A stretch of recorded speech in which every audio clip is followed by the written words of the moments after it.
सिखाव दाखाथि लुट खालामनायनि आथिखालाव ट्रेन्डिं।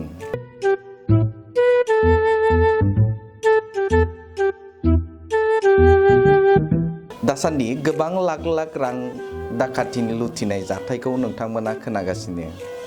नाथाय बे खेबाव दाखाथि लुथिदोंब्लाबो नांगौ बायदि फिथाइ मोनलाङाखिसै।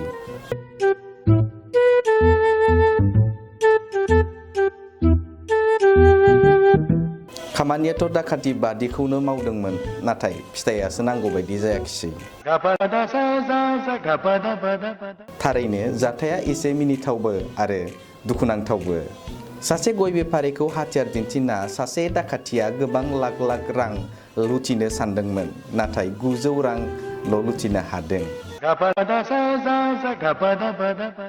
बे सोमोनांथाव जाथायानो जादों चिरां जिल्ला रुनिकाटा पुलिस थानानि बेन्दों खुंग्रिं ओनसोलाव।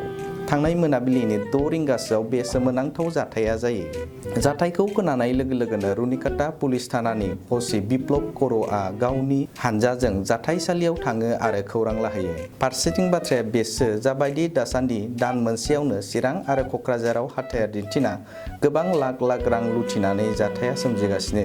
नाथाय दिनैसिम लुथिग्रा दायनिगिरिफोरखौ जेबो रोखा खौरां गैया आरो सोमोन्दो थानाय सासेबो दायनिगिरिखौ हमनो हायाखै।